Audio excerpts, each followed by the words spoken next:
गुजरात में स्प्रे करने के जुर्म में 62 अफराद ने मेहनत कश पर कुत्ते छोड़ दिए और कुत्तों ने इसे चंद मिनट में भंबोर डाला। जख्मी मेहनत कश को कुछ खुदा तरस लोग अस्पताल छोड़ गए। उधर केनाल रोड पर चंद बदमाशों ने भत्ता ना देने पर एक नौजवान को पेट्रोल छिड़ककर आग लगा दी। नौजवान ने नहर में छलांग लगाकर अपनी जान बचाई। तीसरी खबर आई है डीजी खां से, जहां चोटी जेरी में 10 साला वकास खेत में क्रिकेट खेल रहा था कि जिम्मेदार ने ईंट मारकर इसे शदीद जख्मी कर दिया। वकास को अस्पताल ले जाया गया, जहां वो चंद घंटे जिंदगी और मौत की कश्मकश में रहा और फिर जैसा कि ऐसे वाकयात में होता है, मौत जीत के। एक ही रोज मुल्क के मुख्तलिफ हिस्सों में 3 वाकयात पर रिपोर्ट हुए।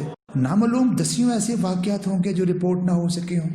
आमतौर पर जराइम की वही वारदातें रिपोर्ट होती हैं जिनमें मुतासरा रफीक या इसके लवाहिकीन किसी न किसी तरह इसकी रिपोर्ट कराने में कामयाब हो जाते हैं। इसीलिए बासर लोग और बासर पुलिस ऐसे वाकयात की रिपोर्ट ही दर्ज नहीं होने देती। इस तरीके से थाने अपनी बुरी कारकर्दगी को छुपाते रहते हैं। इन तीनों वाकयात में अदम बर्दाश्त और बदमाशी का अंसर गालिब है। हमारा समाज इस हद तक मुतशद्दिद हो गया है कि हम जरा जरा सी बात पर मुश्तिल हो जाते हैं और आपे से बाहर हो जाते हैं। हमारे समाज को बहुत सी बीमारियां दीमक बनकर चाट रही हैं। इनमें से एक अदम बर्दाश्त है। हम एक दूसरे को बर्दाश्त नहीं करते।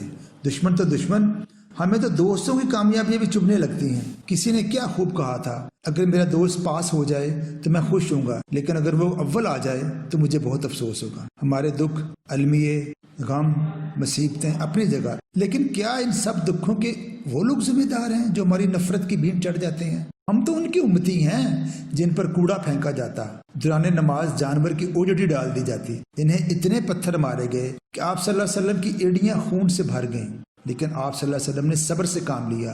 कूड़ा फेंकने वाली बुढ़िया जब एक रोज कूड़ा ना फेंक सकी तो आप सल्लल्लाहु अलैहि वसल्लम इसकी खैरियत दरियाफ्त करने इसके घर चले गए। इतनी बर्दाश्त, इतना सब्र, इतनी हिम्मत, सुभान अल्लाह। कोई हम पर कूड़ा फेंक कर दिखाए, हम इसकी ऐसी तैसी फेर देंगे। पिछले दिनों एक खातून ने घर की ऊपरी मंजिल से किसी नौजवान पर गलती से कूड़ा फेंक दिया।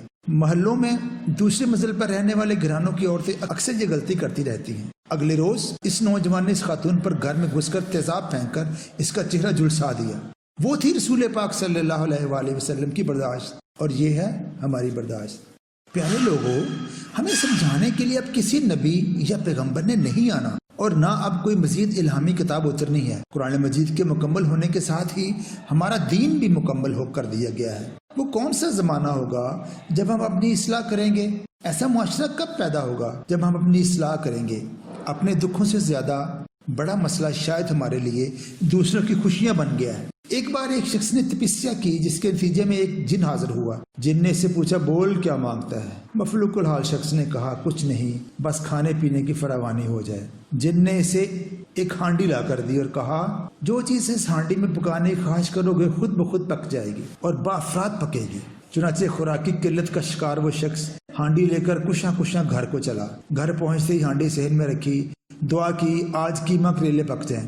देखते ही देखते हांडी कीमा करेलों से भर गई, गरम गरम खुशबूदार। इसने खुद भी खाए, घर वालों को भी दिए, पास पड़ोस में तकसीम किए। हांडी थी कि खत्म होने का नाम ही नहीं ले रही थी। दूसरे रोज इसने आलू गोश्त खाने की ख्वाहिश जाहिर की तो हांडी आलू गोश्त से भर गई। गर्ज ये कि वो जो भी ख्वाहिश करता हांडी वो डिश फौरन तैयार कर देती। इसकी तो मौजें लग गई और साथ मोहल्ले वालों की। वो रज के खाने लगा तो इसके हमसाये को तशवीश हुई। इसने मालूमात इकट्ठी की, थोड़ी सी जासूसी की और इन मालूमात की रोशनी में इसने भी कोई चिल्ला किया, जिस पर वो जिन हाजिर हुआ और कहने लगा, हूँ तुम्हें भी हांडी चाहिए? इस शख्स ने इनकार में सर हिला दिया। जिन बहुत हैरान हुआ और बोला, अगर तुम्हें हांडी नहीं चाहिए तो क्या चाहिए? वजीफा करने वाले शख्स ने कहा, मेरे हमसाये की हांडी छीन लो। ये है हमारा रवैया। हमारा असल मसला दूसरों की हांडी छीनना बन गया है। किसी की खुशहाल जिंदगी हमारी जिंदगी का रोग बन जाती है। कोई हंस रहा हो, हमारे दिल में से रुलाने की बीमार ख्वाहिश पैदा हो जाती है। ये शायद बीमार लोगों का मुआशरा है जो दूसरों की खुशी बर्दाश्त नहीं करता।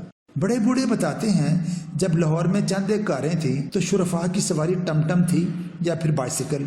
डॉक्टर अलामा मोहम्मद इकबाल टमटम पर सफर करते और मरूफ लिखारी खुशवंत सिंह बाइसिकल पर।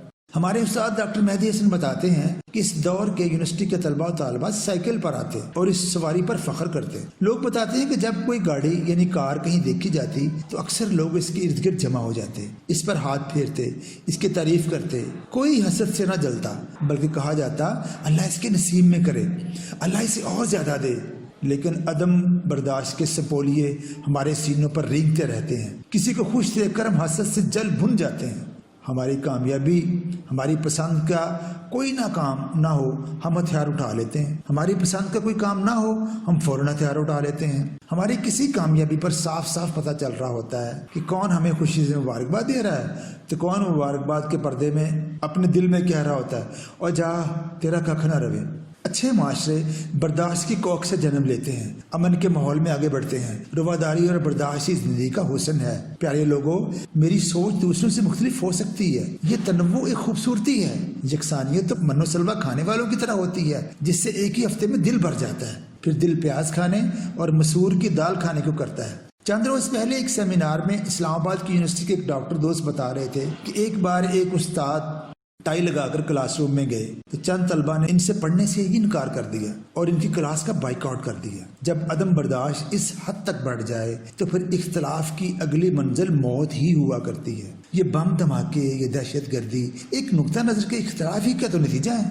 ہم زیادہ برے لوگ نہیں ہیں پیارے لوگوں، بس چھوٹی چھوٹی باتوں میں پھنسے ہوئے ہیں. ہم وہ لوگ ہیں جو گھر سے کیٹو پر جانے کے لیے نکلے تھے، لیکن کیٹو کے بیس کیمپ میں میلہ لگا دے کر وہیں ٹھہر گئے ہیں. اب ہم بیس کیمپ میں رک گئے ہیں. ہم جیسے بھی ہیں، جہاں بھی ہیں، جو بھی ہیں، ہمیں آج سے بلکہ ابھی سے معاشرے میں برداشت کے پھول بانٹنے کا آغاز کر دینا چاہیے. اگر کوئی ہمارے نقطہ نظر سے اختلاف کرے تو اس سے لڑنے، اس کا بائیک آؤٹ کرنے سے زیادہ بہتر ہے کہ مسکرا کر اس کی طرف دیکھا جائے اور کہا جائے میں آپ کے خیالات کا احترام کرتا ہوں، لیکن میری رائے آپ سے تھوڑی سی مختلف ہے. باہمی احترام کا یہ بویا ہوا چھوٹا سا بیج کل ایک تناور درخت بن جائے گا اور معاشرے اس کی چھاؤں میں سکھ کی نیند سوئیں گے. یہ تھا آج کا کالم عدم برداشت کی ہانڈی. اللہ آپ کو آسانی عطا فرمائے.